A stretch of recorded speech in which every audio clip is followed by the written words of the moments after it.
మా latest videos కోసం మా ఈ తెలుగు న్యూస్ ఛానల్ సబ్స్క్రైబ్ చేసి గంట సింబల్ యాక్టివేట్ చేసుకోండి. 2024లో జనవరి 15న సంక్రాంతి పండుగ రాబోతోంది.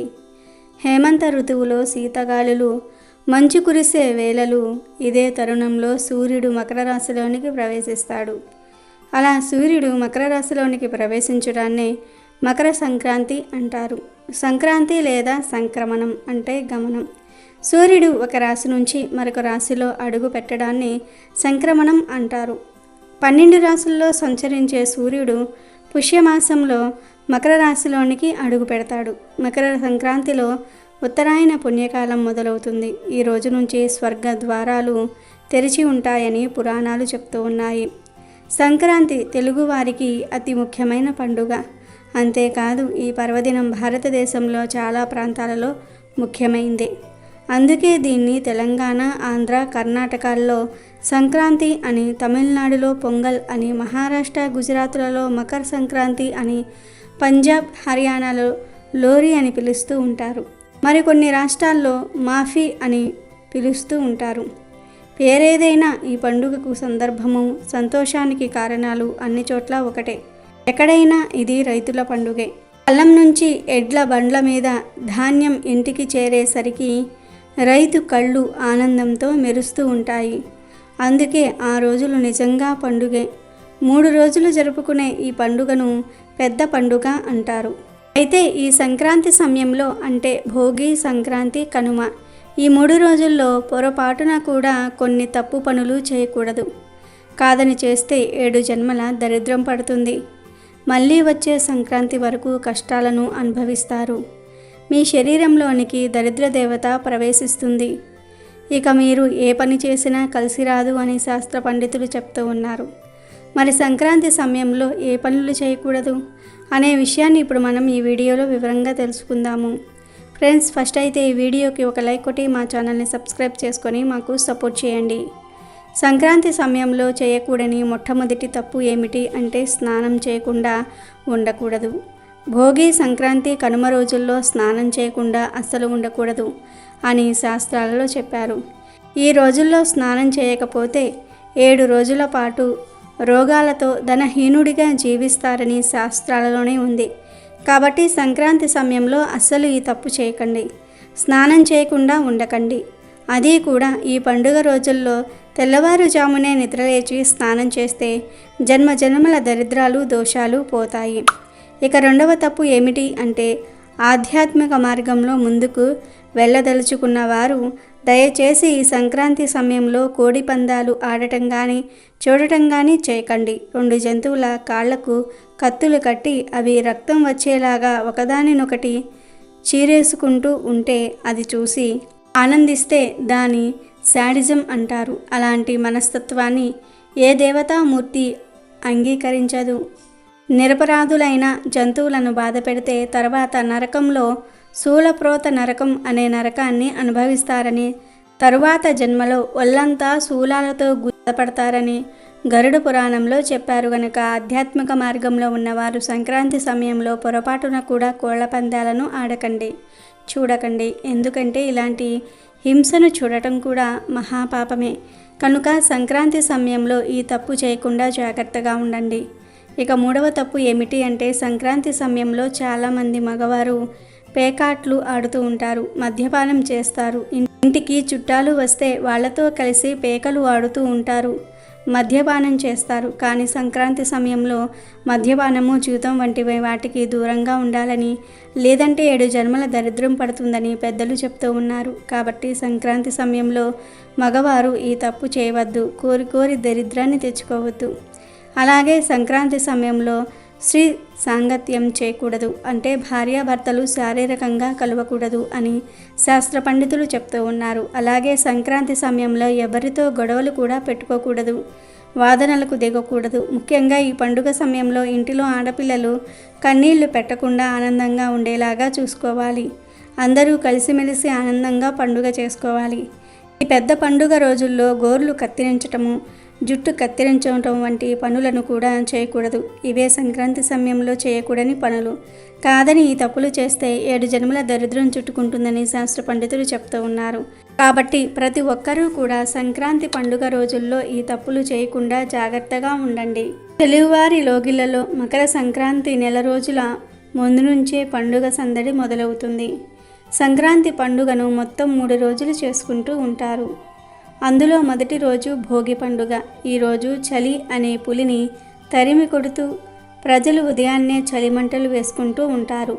తమలోని పాత ఆలోచనలు ఆ అగ్నికి ఆహుతై కొత్త ఆలోచనలు చిగురించాలని అగ్నిదేవుణ్ణి వేడుకుంటూ ఉంటారు.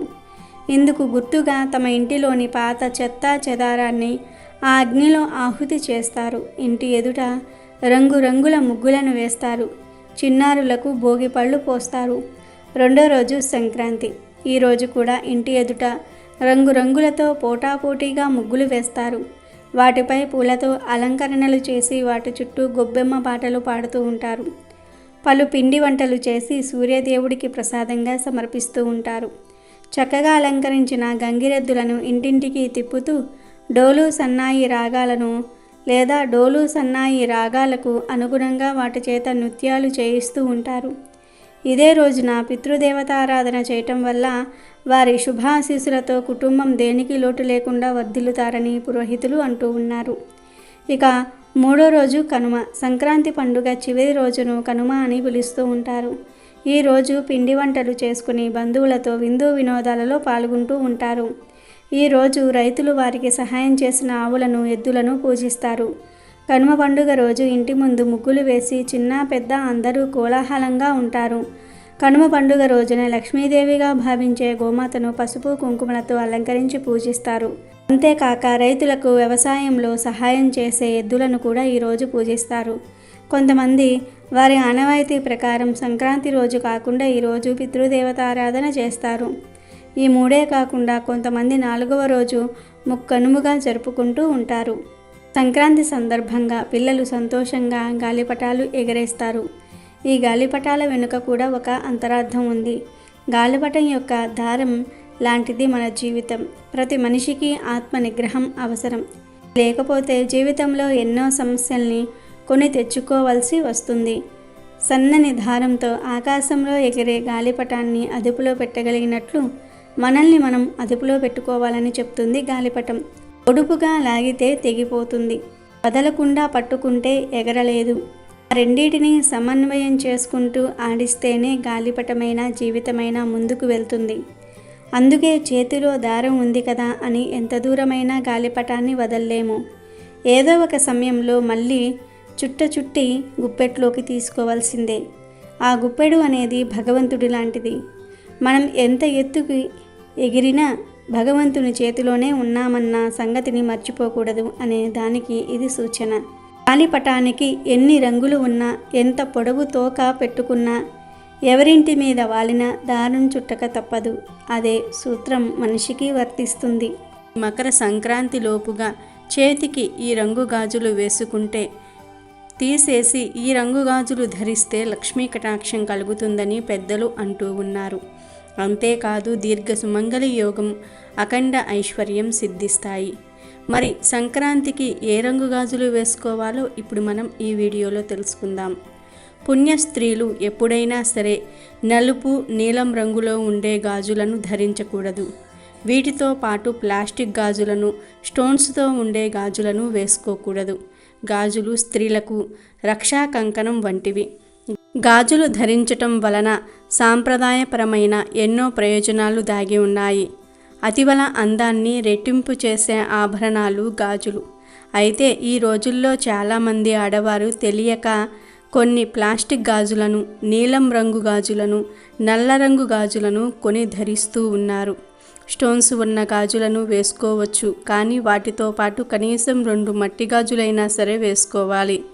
ప్లాస్టిక్ గాజులు ధరించటం వలన మాంగళ్య బలం తగ్గిపోతుంది కనుక ఎప్పుడూ కూడా ప్లాస్టిక్ గాజులను వేసుకోవద్దు. ఎక్కువగా ప్లాస్టిక్ గాజులను వితంతువులు అంటే భర్త మరణించిన వారు వేసుకుంటూ ఉంటారు. ప్లాస్టిక్ గాజులను వేసుకోవటం వలన మాంగళ్య దోషం తగులుతుంది, అంటే భర్త ఆయుష్ తగ్గుతుంది. కొంతమంది మట్టి గాజులు వేసుకుంటూ ఉన్నారు, కానీ నలుపు లేదా నీలం రంగులో ఉండే మట్టి గాజులను ధరిస్తూ ఉన్నారు. కానీ ఈ రంగు గాజులను కూడా అస్సలు వేసుకోవద్దు. ఈ రంగు గాజులు ధరించటం వలన అన్ని కష్టాలే ఎదురవుతాయి. ఇప్పటికే ఈ రంగు గాజులు వేసుకుని ఉంటే రాబోయే సంక్రాంతిలోపు ఈ రంగు గాజులను చేతి నుండి తీసేయండి.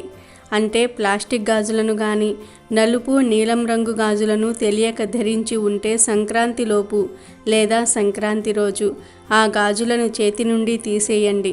మరి సంక్రాంతి పండుగకు ఏ రంగు గాజులు వేసుకోవాలి, ఎన్ని వేసుకోవాలి అని చాలామందికి సందేహం రావచ్చు. సంక్రాంతి అనగా భోగి, సంక్రాంతి, కనుమ ఈ 3 రోజుల్లో కూడా ఆడవారు ఎరుపు లేదా ఆకుపచ్చ రంగు లేదా పసుపు రంగులో ఉండే మట్టి గాజులను ధరించటం ద్వారా మీకు మాంగళ్య బలం పెరుగుతుంది. ఈ గాజులను కూడా మీరు కుడి చేతికి 7, ఎడమ చేతికి 6 ఇలా కుడి చేతికి ఎప్పుడూ కూడా ఒక గాజు ఎక్కువగా ఉండేలాగా చూసుకోవాలి. కుడి చేతికి 4 వేసుకుంటే ఎడమ చేతికి 3 ఇలా మీరు ఎలా వేసుకున్నా సరే, ఎన్ని గాజులు వేసుకున్నా సరే కుడి చేతికి ఒక గాజు ఎక్కువ ఉండేలాగా చూసుకోవాలి. ఇలా చేస్తే మీ భర్తకు మంచి ఆరోగ్య బలం లభిస్తుంది. తద్వారా మీ భర్త చేసే పనుల్లో చక్కగా విజయం లభించి ఐశ్వర్యాన్ని సంపాదిస్తారు. సంక్రాంతికి సాధారణంగా ఆడవారు లక్ష్మీదేవి స్వరూపంలాగా అలంకరణ చేసుకుంటూ ఉంటారు, గాజులు వేసుకుంటూ ఉంటారు. ఆ గాజులు కూడా ఎరుపు, ఆకుపచ్చ, పసుపు రంగులో ఉండే విధంగా చూసుకుంటే చక్కగా సుమంగళి యోగం కలుగుతుంది. తాను బ్రతికి ఉన్నంతకాలం సౌభాగ్యంతో ఉండాలని ఏ స్త్రీ అయినా సరే కోరుకుంటుంది. మరి జీవితాంతం సౌభాగ్యంతో ఉండాలంటే ఈ సంక్రాంతికి పొరపాటున కూడా నలుపు, నీలం రంగు గాజులు వేసుకోవద్దు. ఎరుపు, ఆకుపచ్చ, పసుపు రంగు గాజులను మాత్రమే వేసుకోండి. జీవితాంతం అన్యోన్య దాంపత్యంతో ఉంటారు, అంతా శుభమే జరుగుతుంది. మరి సంక్రాంతికి ఏ రంగు గాజులు వేసుకోవాలి, ఏ రంగు గాజులు వేసుకోకూడదు అనే విషయాన్ని తెలుసుకున్నారు కదా. మీరు కూడా భోగి, సంక్రాంతి, కనుమ ఈ 3 రోజుల్లో ఇప్పుడు మనం చెప్పుకున్న రంగుల్లో ఉండే గాజులను ధరించి సకల ఐశ్వర్యాలతో సంతోషంగా జీవించండి. అమెజాన్లో బెస్ట్ డిస్కౌంట్స్ కోసం వీడియో డిస్క్రిప్షన్లో లింకు ఉంది, చూడండి. అలాగే మా టెలిగ్రామ్ ఛానల్ సబ్స్క్రైబ్ చేసుకోండి.